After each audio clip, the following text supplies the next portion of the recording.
Good evening, everybody. Recess. Hi, Elizabeth. I am a panel of one. Hopefully, more panel will show up. Tanya had an event at, I think MCC, but it might have been RIT, from 6 to 7:30. When you invited me to speak, you asked me if I would speak about food justice. And then when you put up a poster, you said that it was a session on hunger in Rochester. I was trying to find a catchy And title. I assume that means those are synonymous to you. But to me, they're slightly different meanings. Food justice has a broader meaning. One aspect is access to food, so hunger in that way. But food justice also has to do with justice within the food system for all of the people who are involved in it. So among the people who work to bring food to our tables in this country are the lowest paid people in the country. Something like 17% of all of the labor force works in some aspect of food. And down at the bottom in terms of pay and working conditions are men and women of color, with women of color at the very bottom. And management is more likely by white men.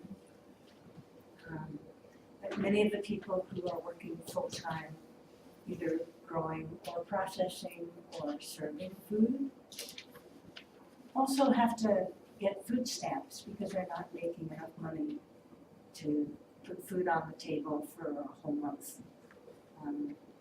So we have a food system that's based on the old slave plantation, where the biggest farms are most like the slave plantation. And we're dependent on people from other countries who are desperate enough to come here and still know how to work that hard, who can do that work.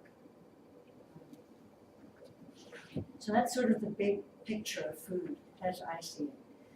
Now, my experience is that as an organic farmer, I started to farm knowing how troubled our food system was, and at a time when, back in the 1980s, when there was a farm crisis going on. In 1979 or 78, thousands of farmers took their tractors to Washington, D.C., and some of them stayed a whole 6 months to demonstrate, to demand that we return to the system of parity pricing, which had existed through the war and into the 50s. Do any of you know what parity pricing means? Okay, well, parity pricing is when prices for farm products are on par with the rest of the economy. So if the price of all the implements that you need to run a farm go up, the price of your farm products go up too. And that was maintained for the basic commodities of grains and sugar and wheat and corn and soybeans through the end of the Depression. Is what helped bring us out of the Depression and got us through the war and through the 50s. And the price was based on, for some reason they chose the period of just before World War I, when the price of food was really in line with the rest of the economy.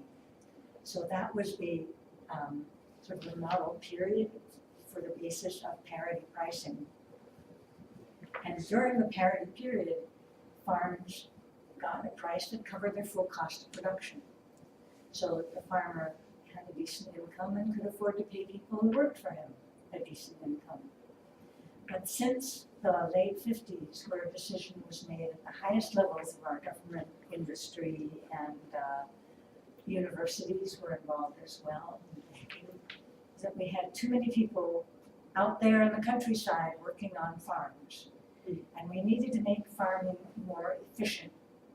that is, get rid of another million or so farmers so that there would be more labor available for other sectors of the economy, and it would be possible to bring the price of food down. And that's what happened.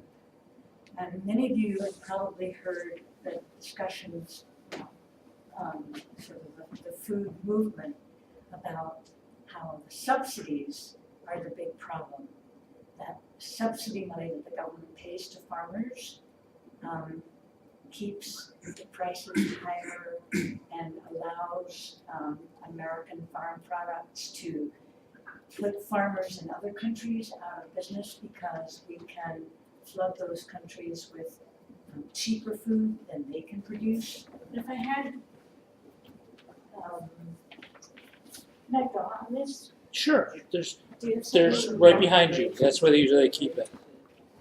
And here's, should I take off the, what's Yay. written on there? Good timing. Okay. Good timing. Here, let me just. Oh. Wonderful. Tanya, you have a seat of honor. Okay. Here. Hook up here, yeah. This is prices that are in parity with the rest of the economy. And this was about to 1956 or so. And then our government departed from parity and decided on a cheap food policy. And this is what happened to the price that farmers got. And it's just gone down again recently. Over the past 2 years, the overall revenues of farmers dropped by 50%. You know, all taken together across the whole country. And whereas in 3 years ago, dairy farmers in New York were getting, conventional dairy farmers were getting about $24 a hundredweight, which was enough to cover the costs of production. 2 years ago, the price went down to $16 or $17, and right now, for some farmers, they're being paid $14 for a hundredweight. So farmers are losing money for every gallon of milk that they sell. And at least where I live, the last 2 dairy farms went out of business on the road that I live on in Wayne County. So anyway, this is what happened to the farm prices. And then to keep too many farmers from going out of business, they instituted a subsidy. But this is where the price should be, way up there. So this subsidy is part of a whole series of complicated interrelated mechanisms that pushes for bigger and bigger farms, because the bigger farms can hold on through slimmer margins, and pushes the smaller farms out of business. So in my lifetime, this country has lost close to 5 million farms. And this is part of food justice, the whole bigger picture of the issue. So the subsidies are not the problem. The problem is a cheap food policy that has lowered the price of food. And then on the other hand, you know, we have lots of people who can't afford food. And I'm not an expert on hunger in Rochester, and I didn't grow up here and experience that. I'm hoping you can share some of your thoughts about it. But I did look up some of the census data. Rochester had the 11th highest child poverty rate out of America's 245 largest school districts. Of the 37,000 students enrolled in 2002-2003, 78% qualified for the free lunch program. More than 1/3 of Rochester residents live in poverty, and more than half of its children live in poverty. Now, hunger is a downstream issue. The real issue is poverty and lack of livable wage jobs, lack of decent transportation, and what the the official term is food deserts. But the people who live in those food deserts call them food swamps because there's plenty of bad quality food available. Yeah. There just isn't healthy food within an easy walking distance if you don't have a car. And there are thousands of people in Rochester who don't have a car. So for whom it's really hard to get to a store where better food is available. The median household income in the city is $30,000. The poverty rate to qualify for food stamps is 31,000. So we have a lot of households in Rochester to qualify for food stamps, for the free food for the kids. Or even if you're not a household, because we rank 5th in homelessness, families in Rochester as well. So what is your access to food when you don't actually have a household? So I realized I didn't introduce myself, and we didn't get an introduction to you. So Hey! I just want to say I'm Elizabeth Henderson, and I've been an organic farmer in this area since 1988. And it's from that perspective that I know some about food in Rochester. You want to say a few words? I'm Tonya Noel. I've been a Rochesterian since '88. And, I run a local urban farm on Flint and Jefferson called Cause and Effects, and I run a women's collective called Flowers Anymore Collective. So we're expanding some of our gardens and farms this year to include like a homestead on Seward Street currently. So I came up with a few questions that I thought we could address, and one of them was, is there hunger and malnutrition in Rochester? And I think I've answered that, yes, there is. And what is the relationship to poverty? It's very, very intertangled with poverty. And the next question I thought I'd ask was, are there neighborhoods where there are no stores within walking distance that carry healthy food? Are there neighborhoods like that? Yeah, so Rochester would have what we would call, so first Rochester had this area that at one time was called the Crescent. I think we've moved away from that terminology, but that would include the 14608, 14608, 14611, 14621, that 09, 14609. So basically the northeast and the southwest areas of the city. So all of those areas would basically be a food desert is a term I try not to use. I prefer food apartheid because it's not like a desert is naturally occurring. And these aren't naturally occurring things. It's food apartheid because it's forced upon the people in those areas. Specifically, if you look at the northeast area of the city, you have maybe 4 meat markets that I can think of off the top of my head, but none of those have like a real fresh, access to fresh food. Even the meat is a little.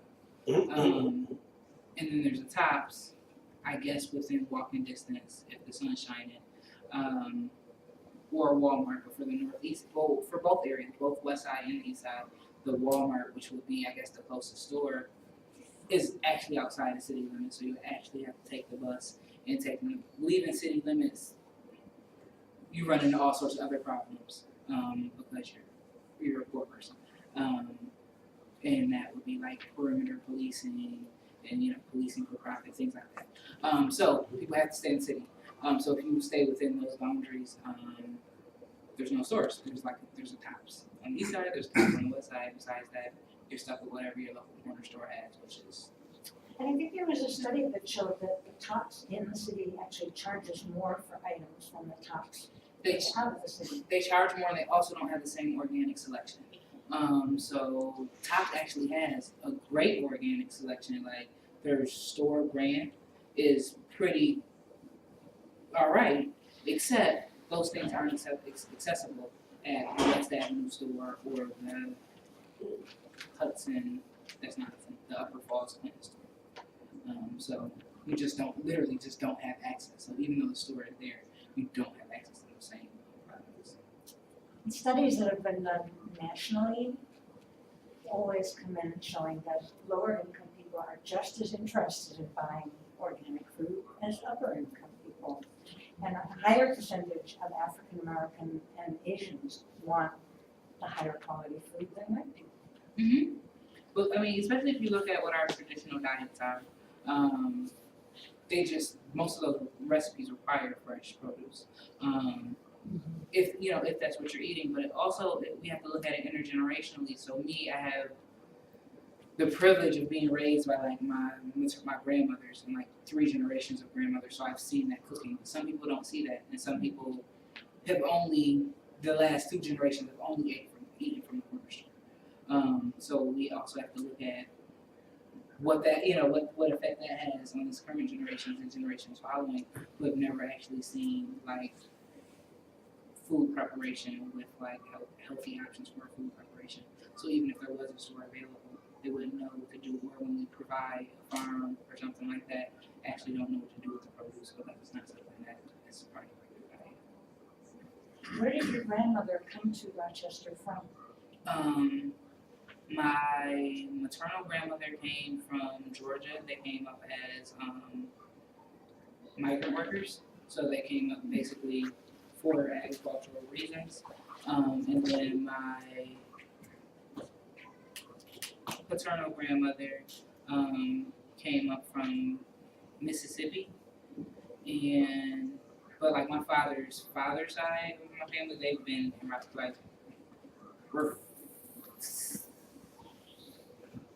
I'm a 6th generation Rochesterian. Like the Stevens side of my family. Like they've been here for a long time. They actually owned a store on Clarissa Street in 1850 something. It was like one of the first black stores. Wow, that's a long time. Mm-hmm. It's really my hood. Where have you come? Oh, no, it's cool. You guys are all welcome. Feel free.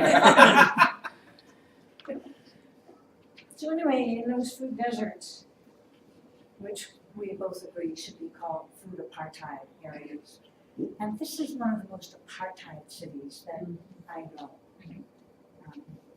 It's shocking to me that there are members of my CSA who, when I held an annual dinner in the city, like at St. Mary's Church, there were people who didn't want to come because it was in the city. I don't know what they were afraid of. But I mean, Rochester is a historically segregated city. It's a smoke town. So that's just really how it is. I was watching a documentary on Gloria Richard. She has that historic picture of her. She's like pushing the bayonet out her face, black and white photo. So she's from some town in North Carolina. And that town is literally divided by a street called Race Street.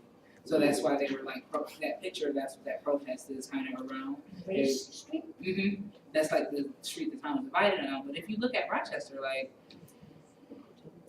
I would say like maybe Mount Hope or South Avenue is basically that. I mean, it's unspoken, but that's just it. If you live on the southwest side of the city, you don't find yourself in Park Avenue too often. I mean, we've had those conversations like around like self-segregation, but it's kind of taught. It's really reinstilled. Like it's really nothing over there for you, even though there is. I go over to Park Avenue. There's tons of places I love to eat at. I'm like, oh my gosh, why haven't I been over here before? But you just don't until you really start to kind of work across those lines or whatnot. You really try to build community in a stronger way. But Rochester is just historically super segregated. So my next question was, how can all the empty lots contribute to solving hunger? Just in the northeast section of Rochester, there are 60 acres of empty lots, as calculated by someone at NEPCA. We don't have as many empty lots as the east side of Buffalo or the city of Detroit, but there are many, many, many empty lots.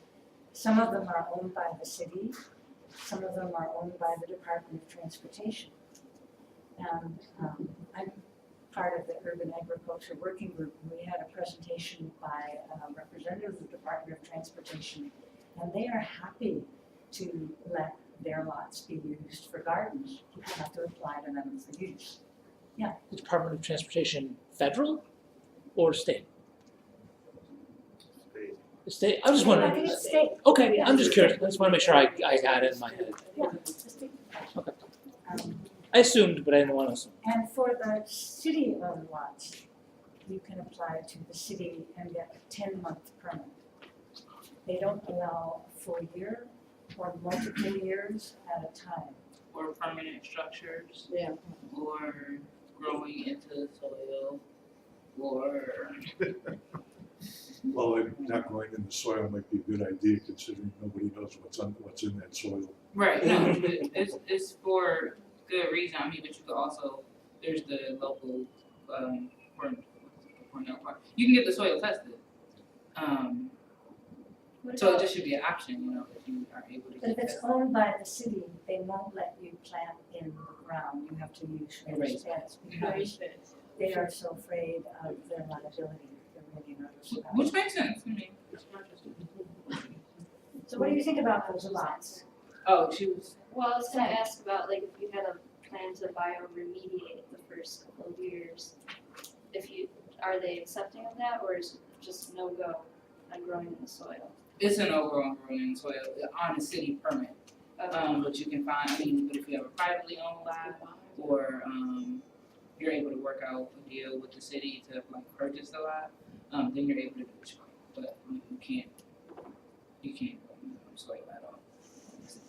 I mean, you get things growing and it's not I mean, they're not really gonna come cut it down sometimes, but they also have like rain gardens. But it's against the rules, you're not supposed to.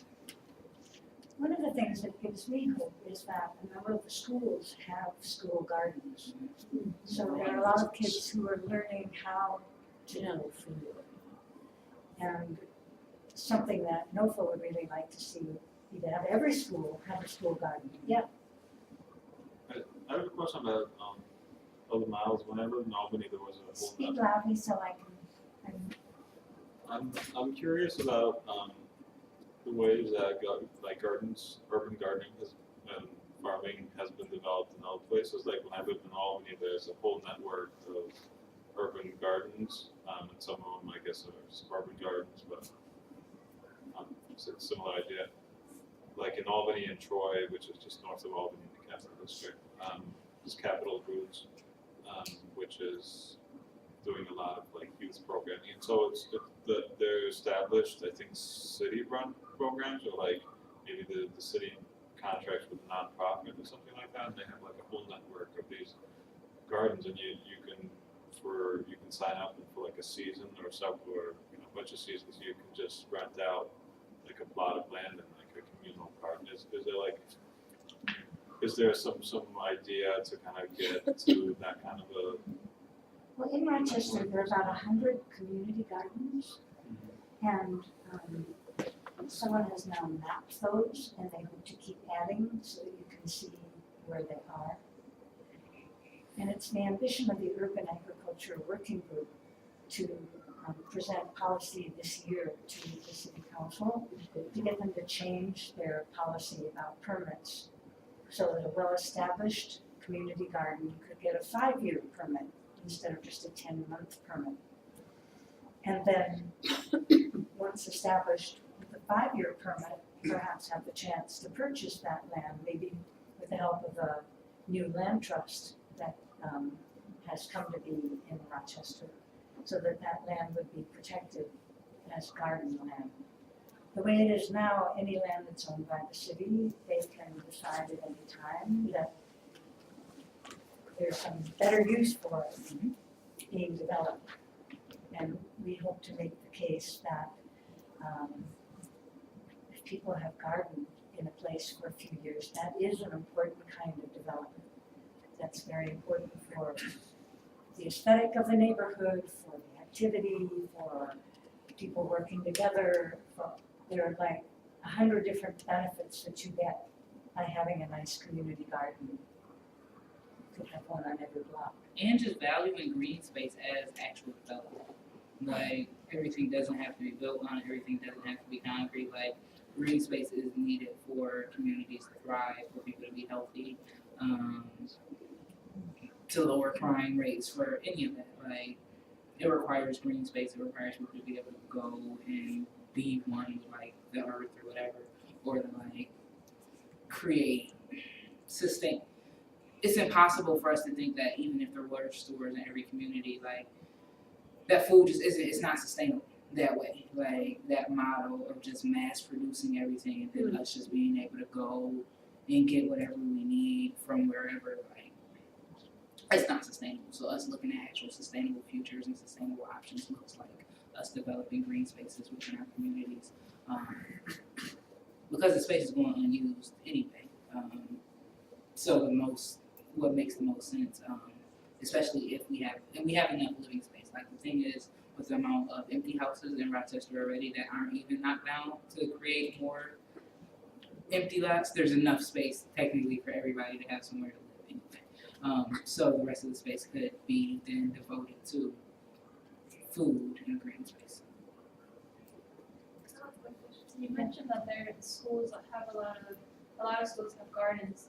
Are there any that have farm to cafeteria, like where the food that is grown goes directly into, like, is there any sort of like CSA where like the main buyer is just a school set up? Is Not that I know of in Rochester. Yeah. I know there are projects like that exist in other places. Yeah. A number of the things that the urban agriculture working group would like to see is that policies also change so that if you have extra food that you've grown on your permitted lot, that you could sell it. And I, for 20 years, chaired the Farmland Protection Board in Wayne County. And on farmland, if you put up a hoop house or a tunnel or some kind of temporary thing, anything that doesn't have an actual basement and is sunk into the ground is considered production aid. So you don't have to pay taxes on it. Mm-hmm. So we're gonna argue that things like that on the city lot should also not be considered structures, but production aids, part of your gardening. So currently you can't put up a hoop house on an empty lot because that lot has to have a house or some other structure on it Yeah, first right. before you can put up a hoop house or a greenhouse on any space. But if we can get them to reclassify those as production aids, maybe Right. they'll change. Oh, no, I was just explaining the background. Yeah, I mean, you need greenhouses, especially if you're putting up community farms everywhere, like greenhouse would be necessary, especially if you're looking at year round or near year round production. So, like everyone here, I'm familiar with that term, food desert, food apartheid. Seems that it's an evergreen matter. Keep hearing the term, especially in relation to cities like Rochester, and it seems like it just keeps going on and on. Who, if anyone, besides organizations like yours, of course, who, if anyone, is trying to bring a store, another, supermarket like Tops or something to one of these areas of the city that crucially needs it to have a store within walking distance. Is this just something that's going to go on, or is there actual effort afoot to remedy this thing by any people in any kind of authority? FoodLink has a number of really excellent projects. FoodLink has been the food bank, and the amount of food that they handle has just become spectacular. They serve 200,000 individuals a year, and they have 450 distribution sites for low-income people to pick up food. The founder of FoodLink was a man named Tom Ferraro, and I had tried to bring with me tonight a woman named Allison Clark, who was a friend of Tom's, and she was the founder of the Politics of Foodie. And she was very critical of the food bank, saying it's not enough to provide people with food.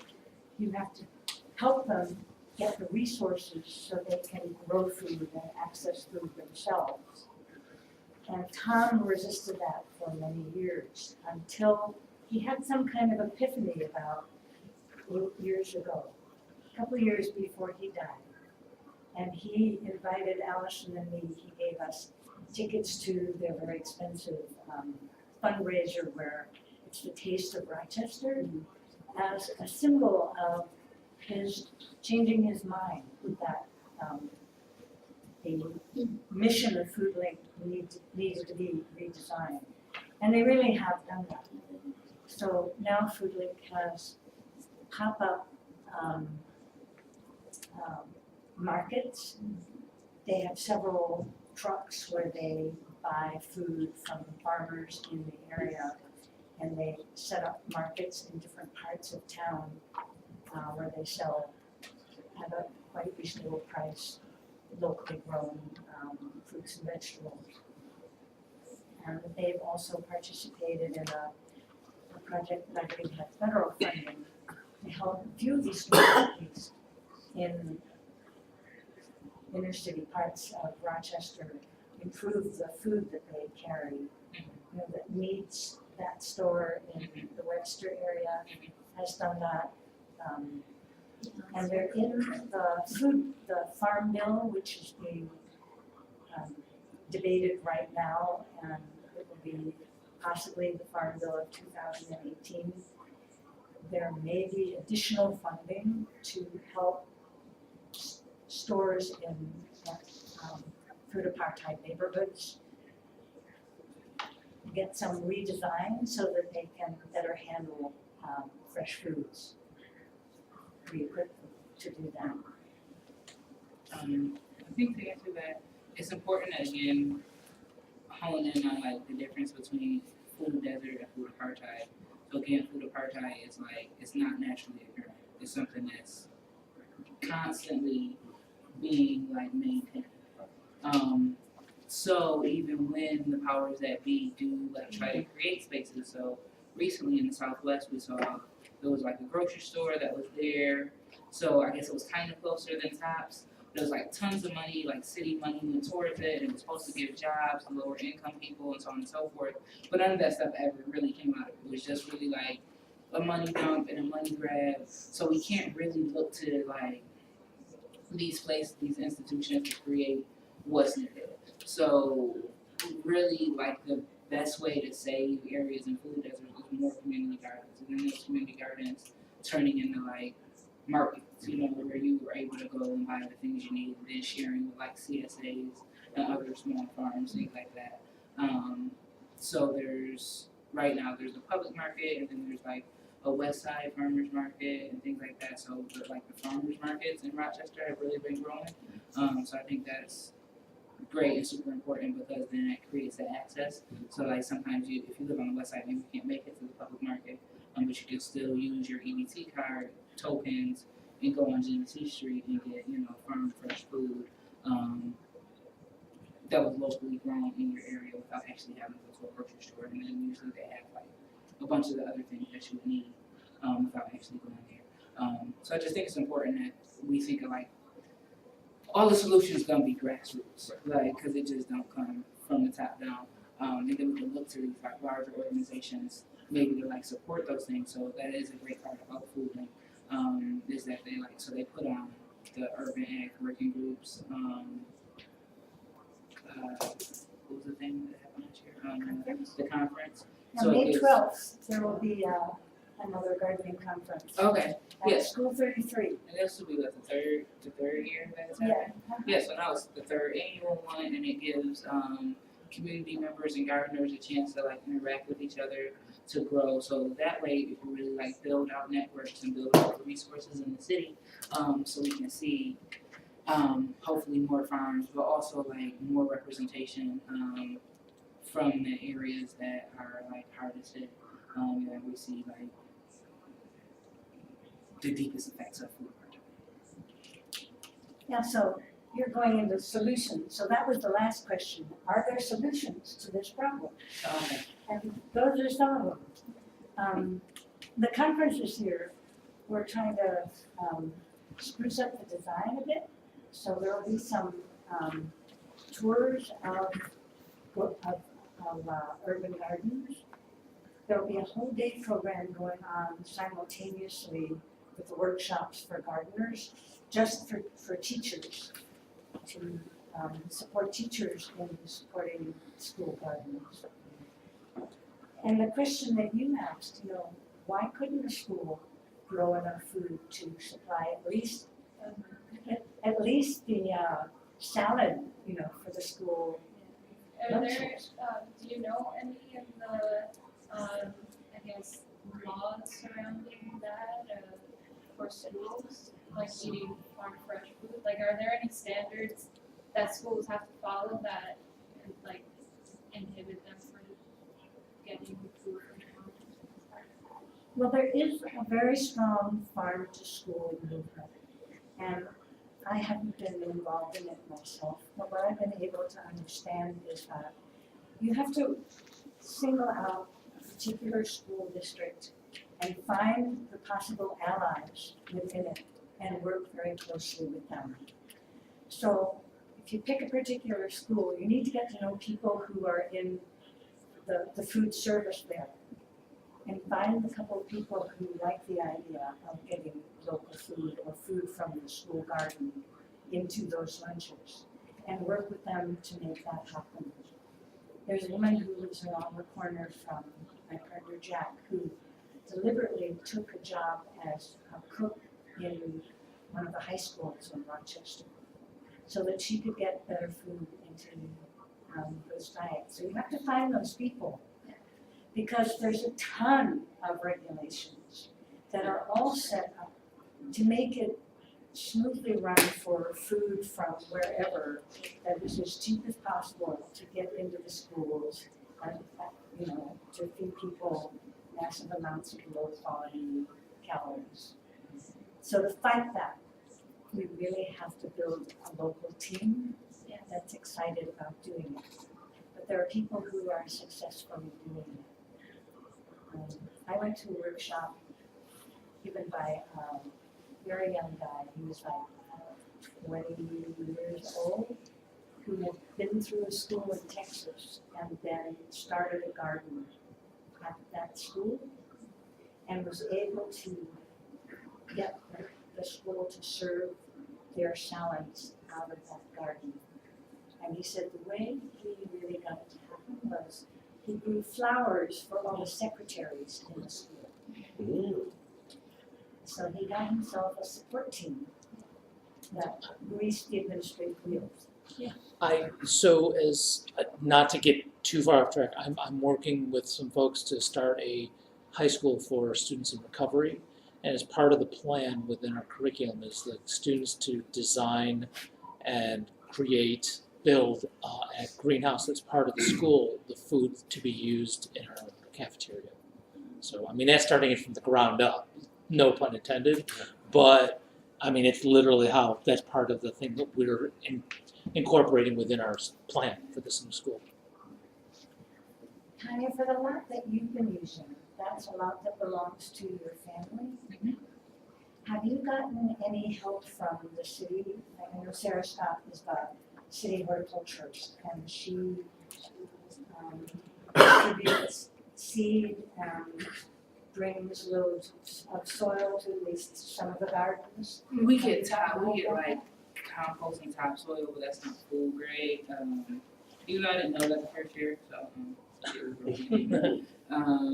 and that's really it. I got seeds from like the conference and stuff. But the thing is, you can buy plants with food stamps. So that's basically just what we just buy plants and stuff from the market.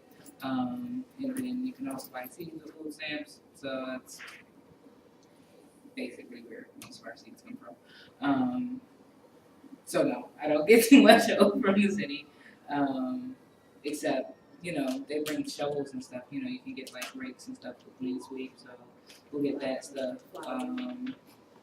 For the community gardens, they will deliver Yeah. some soil Well, and compost. Oh, that was the issue. So the first year, we couldn't get things for a while because I wasn't going through like Sarah Scott specifically. I was just going through the neighborhood service like coordinators, and they wouldn't provide it for my garden because it wasn't on city property. So that was like one of the initial issues that we dealt with. So then you just went above that person, and then I started working with Sarah, and then I was able to like get the things that we needed.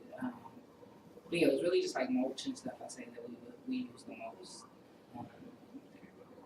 So if anybody here is interested in doing this, the answer is to talk to Tonya about her experience, or come to the Urban Agriculture Working Group meetings, so you can find out, just know the ropes of how it works in the city, and that makes it a lot easier than just launching in, without any background. Yeah, just a point, I live in the Northeast, and it is definitely, they're not, except for those wonderful corner convenience stores, they're, I'm basing Cassie Court, they, and when you try to go to Tops in the winter time, now they did some work on the Driving Park Bridge this winter. I don't think they did anything that, it's constant ice, because the falls are there, so you can't walk across that bridge in the wintertime. Everything is frozen. When I say everything's frozen, the railing's frozen, the walk is, well, because it's, it's freezing cold out, and the falls are going like this. And so it's almost impossible in the wintertime to walk across that bridge. Not that, I don't like going to Top, so I don't usually go. But the other point I wanted to make, and you're kind of touching on a little bit, some of these areas in some of what was considered the poorer communities within the city have kind of gotten really angry with the city enough that they're tired of they're gonna tell you what to do, and they're not gonna expect you to listen to you. That's kind of come to a head. We wish it came to a head 5 years ago, 6 years ago, but it's come to a head. So a lot of groups have gone through planning process in the last few years, and that's not a new thing for neighborhoods. This one did a plan, that one. They're usually sitting on a desk someplace or up in a file cabinet. But this has been different. There's a different tone. Doesn't mean there are still lots of problems, but there's a different tone. But one of the things, you listen to what you're saying, the degree of depth of what you're saying is not really included in this planning process. Now, that doesn't mean people don't talk about flower gardens and all this kind of stuff, but not to the same sense that you're giving it. So I know it's like so many things. It's very hard to have, you guys can't go to every single place, but I think there needs to be something, more consciousness raised about having your perspective in these communities that are developing over the last few years. There's the design center, about design center? This year they're having their theme is working on design and plan for people with low incomes specifically. And they had a wonderful speaker the other day. And absolutely, the good news is you can now get the video of it besides just the audio of it. And it's usually an hour or so long. And that, I'm just pointing out quick things here that I've shown some improvement, at least in informing people. One of the biggest problems I see all the time is people not knowing, or they have maybe some instincts about food because their family or something, but it's not put into the kind of package deal. In other words, this ought to be included in what you're planning. They did recently, because I'm involved in one of these. I think, Bonnie, planning for food is only a recent idea that's come upon people. Shamina Raja, who may be the speaker at the, if we get her to come to be the keynote, founded a whole department of food planning at the University of Buffalo. Because in planning cities, it just hadn't occurred to people that we needed to also plan for the food. But I wanted to also add that there is this conference coming up, there is an urban agriculture working group. There are 100 community gardens that people can participate in. So there is stuff happening here in Rochester. A lot more could happen, and there are great ideas, models, things, programs in other cities that are a little bit farther along. Like in Buffalo, there's Grassroots Gardens, that is a not-for-profit, that any garden can join it, and then they're covered by the insurance policy that Grassroots Gardens has, and that makes it easier to get to use the soil instead of just raised beds. If we had, group insurance like that, people who had a lot that where the soil wasn't contaminated would be able to use it, even if it was owned by the city. So there are a bunch of things that we can work for. And I think putting ourselves in spaces, so like you were saying, everyone can't be everywhere, and we're not like green spaces aren't planned in. But it's like planning is happening every day. So even if a city's like plan is made 10 years ago, 20 years ago, there's always a board, there's always a business alliance or something like that that's keeping that plan going. So it's putting yourself in that space. So like I currently sit on I'm on Jefferson Avenue Business Alliance. And I also go to like the Plex meetings because that's where the community planning is actually happening at, or that's where the actual plan is being like put into play at. So it's like that's when you can add green space to the mix. So even if you're not specifically the community gardener, just being in that space, so you're able to then hear what the plan is, and then like report it back to whoever is gardening in your area, or start to build that out. Because like also I go to HAVA meetings now. JAVA is Jefferson Avenue Business Alliance, and HAVA is Hudson Avenue Business Alliance. So figuring out what the developments look like for running gardens on that side of town. But also, I'm one person. Am I being with? Yeah. So it's a matter of then creating a team, and having these conversations with other people who may be interested in it. So like we can then delegate, what needs to be done in what area there's a high need, and then we can figure out where the resources are, because Rochester is resource rich and result where it's just a matter of getting those resources to the spaces they need to be in. Part of the struggle though is that Rochester also has a cooperative extension, and Yeah. it's finally coming back after 10 years of being really a victim of the apartheid in this area, because some of the very right-wing farmers were resentful that the extension had nutrition programs that weren't serving the farmers. And so they were able to engineer a takeaway of a lot of the money from the extension and put it into the program at MCC during the study. But that was money that had been helping run the cooperative extension. So now it's finally coming back.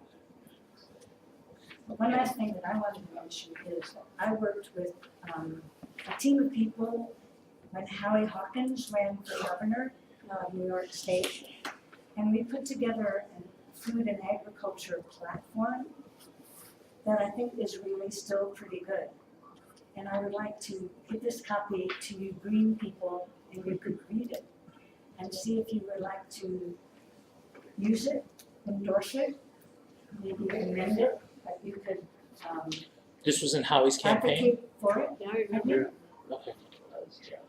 Yeah, when he was running for I governor. remember that, yeah. There was a Well, team of us who worked on it. You may see it again soon. Just,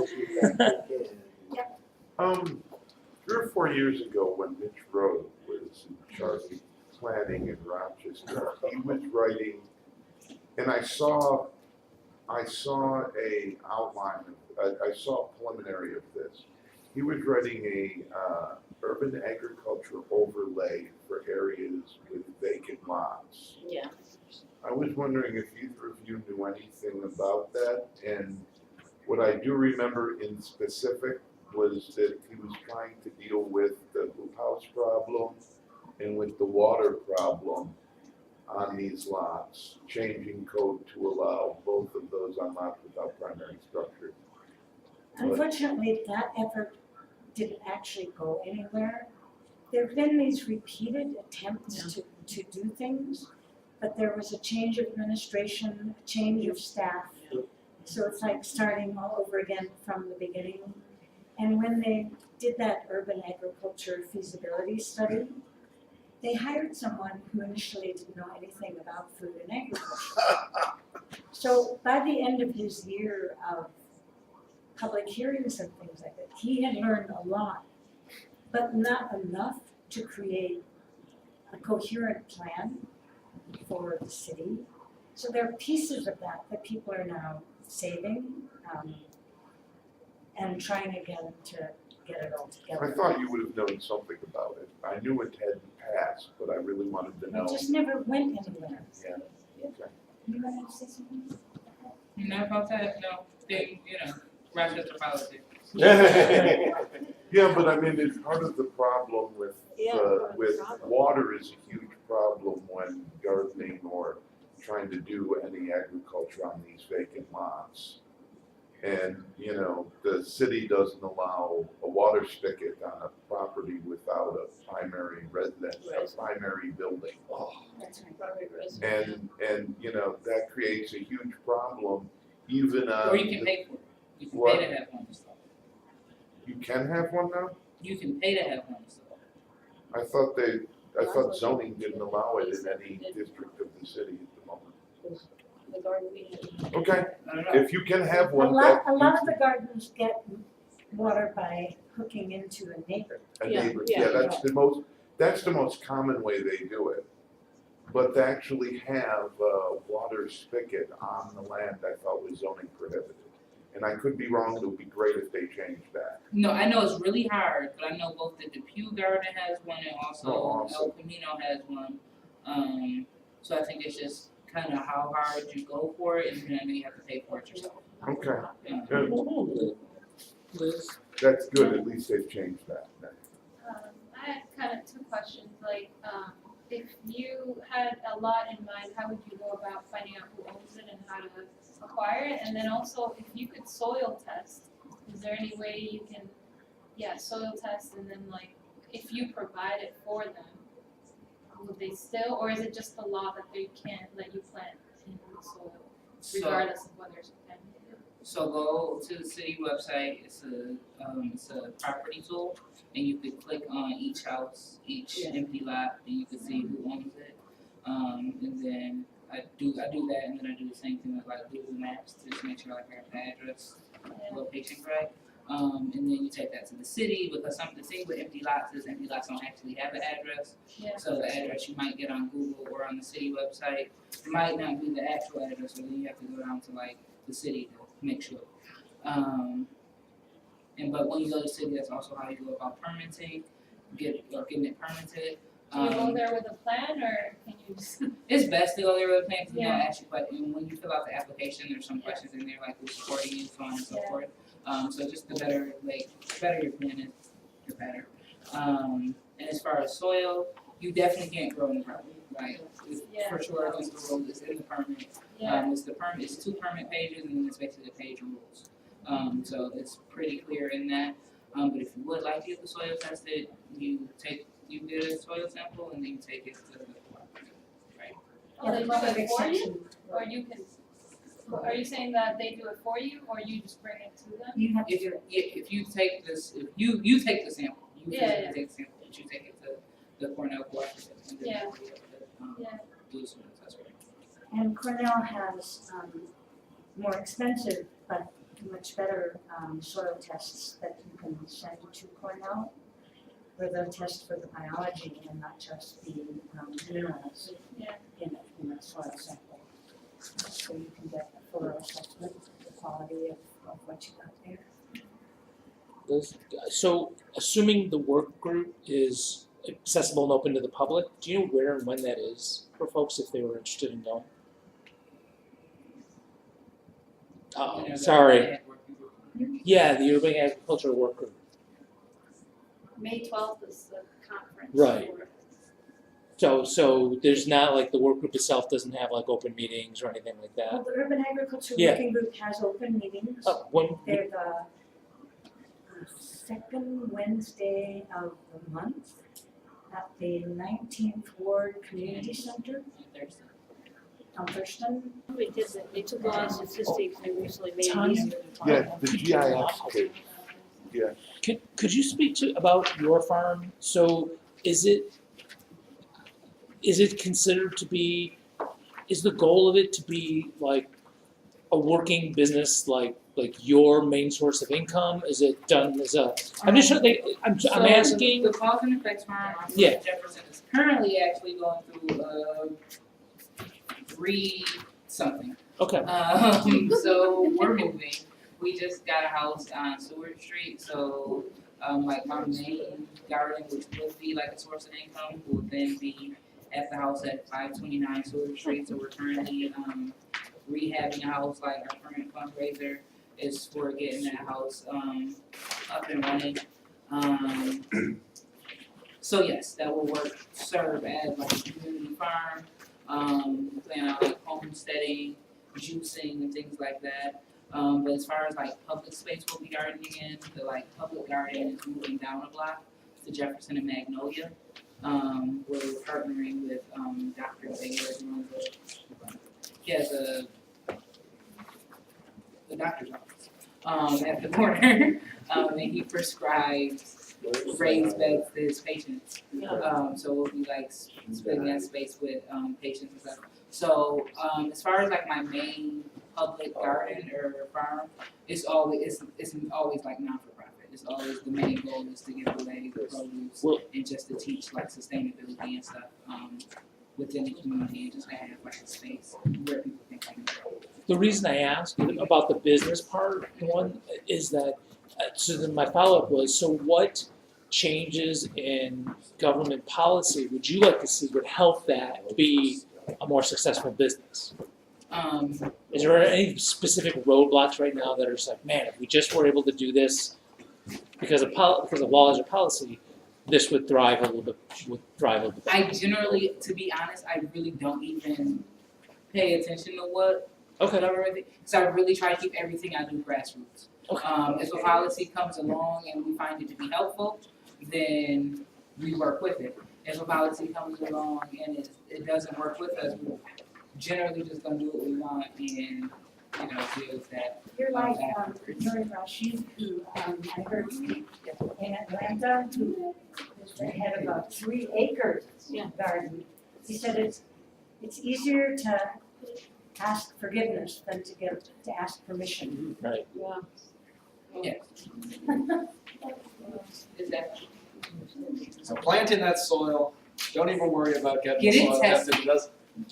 No, don't get it tested. We gotta get, No, we that, gotta get what forgiveness Linda said before. does not make sense, because there are a lot of toxic areas in the city where Especially growing in the city food right will not I've be seen enough healthy. Marvel movies to know that this will give us superhuman strength, possibly eye lasers. Mercury is very helpful. Yes, it's much maligned. That's not going into the platform plank, Jason. Yeah, Curious, you So what's can't the plant degree perennials, that- does that mean you can't plant perennials in, that's right, you can't plant so perennials it could only if be you have a 10-month permit, yeah. which is why we're trying to push for a 5-year permit. Yeah, that would be good. What's the likelihood of letting it go after your 10 months and then renewing your permit and getting the same lot? You can. If you did plant Oh, a yeah. perennial. Yeah, the chances are good. It's just risky, I guess, right? Yeah, you're not No, guaranteed. not really. It's not, like, they're not gonna come cut it down. Okay. Like, I've only, since the last, I guess, 4 years now, I've only seen one garden actually be like, the city came and cleared it all out. But that was really politics, like, they were having an issue with the city, the grass wasn't cut, people like around there were like complaining that the grass wasn't cut. I just think of it like, became- as an organic farmer, you wanna grow soil first and then the plants. And if, to put all that energy and then have it just seems, it's just, Well, that's the whole point of going Yeah. for the 5-year permit. yeah, Mhm.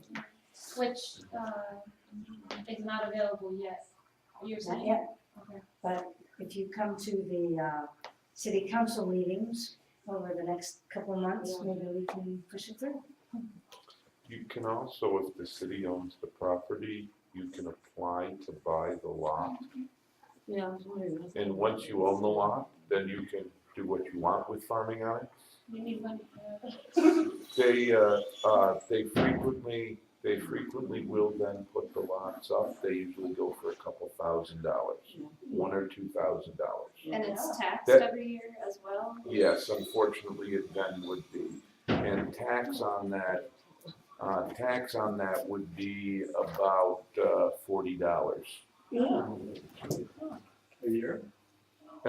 It depends on how they assess it. They could assess it. It should be assessed at the $2,000 to $3,000 if you buy it at the auction on the market price.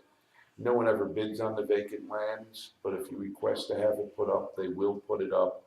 It will go up for sale. You will be the only bidder on it, and you can end up with that lot. And it's the easiest way to go about it. And it will be taxed at the sales price, and 2% of that, county taxes would have to be included. About 3% of that would be $60 if it goes for $2,000, and $90 a year if it goes for $3,000. And the city has a property management, I don't remember the exact name of the office, that you can contact about your desire to do so.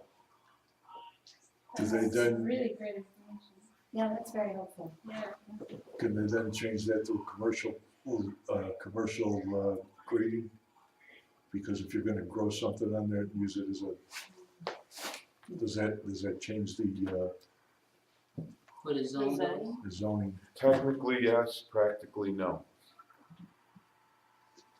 I'll edit that out. You can't see it, is what you're saying. I mean, technically, yes, you could get the zoning changed on any single plot of property in the city of Rochester, but as a practical rule, no, it's not. No, gonna will happen. they change it, is the question, not would, okay. No, they won't. They'll leave it with the normal zoning, but that, at the moment, should not prevent you, so long as you're not putting structures on it, from gardening it in an intensive manner, if that's what you intend to do. One of the reasons I, am concerned about all these things is because, when you work on these things, they always take a lot of work and they take, grassroots involvement and all these planning things and everything else that we talked about. The problem is that the city, sometimes they seem like they're in another planet because actually what happens is they're more interested in creating more dollar stores. And I've gotten into a discussion that happened in one of the areas on Clinton Avenue, which are planning thing, and it was private property, and I won't take up a lot of time to go through the nonverbal, looks that people got because. There are a lot of things that we can say about the city and negative things that have gone on. But I think that, growing food is a really positive, health-giving activity and reconnects us with the cycles of life and death that is the reality of our existence on this planet, that we are part of nature. And Sure. rather than hashing over these negativities, I think we should celebrate the efforts that are being made. There are several new farms that are starting in the area by young organic farmers. The 19th Ward, the West Side Farmers Market struggles to get enough people to sell there, but it still manages to keep open, and they're able to get the double up bucks. So if you have food stamps, you can get that money doubled if you're buying fruits and vegetables. And Abundance has the flower program, so low-income people can access organically grown food at a really quite reasonable price by getting involved with that. So there are some really good things that are going on, and we need to build on that. I'm really happy to see some young people here who have the energy to put your life forces into making this happen. Tonya needs some associates, There needs to be more going on. No, definitely. And then, cause I spend a lot of my time, especially in the summertime, giving tours to different camps and kids and stuff like that. And it's I literally just left the U of R. I was just doing a talk there. And that's what I was just saying. That's what direct action really looks like. If you really want to know, where you can spend your time, it's really out in the garden, helping. It's always a need. Like, there's always something that needs to be raked or moved or something like that, and it's just your presence there then gives representation to that kid, you know, like then they see like, oh, like girls do this, women do this, like, oh, black people do this, like I can do this, like, yeah, this is for you. You know, like 'cause all of the work that we do right now, like none of it's really for us. Like everything that we do is for the future. And so that's really where like I keep myself at. Like, so I don't really care what happens with the city or what they're doing now, because there's always going to be something happening with who's ever in charge or whatnot. All we can do is really control what we do and what our impact is, and then go from there, because our impact will impact other people. Like, she's been farming since I was born, literally. Like, so for her to literally have been farming my whole lifetime, and so for me to come in and like be able to work with her, it's a real honor. And it's like without, That's really sweet. no, it really is. And then for her to be able to speak and me to listen to, you know, the things she has to say, so I can continue to do this work too. Like, it's so important for this work to be intergenerational, and it's so important for this work to like for all of us to be in the room for it to happen. Because if not, like, none of us really win, you know. So yeah, these spaces are really necessary. If you can come out and support, start your own garden, I'll come through. There's always seed swaps happening, especially this time of year. Yeah, that's really, I don't know why my son has that up so high. I need to And that's an awesome place to stop, because we're already over time. I know Liz has to catch a plane. We don't necessarily have to leave it this very second.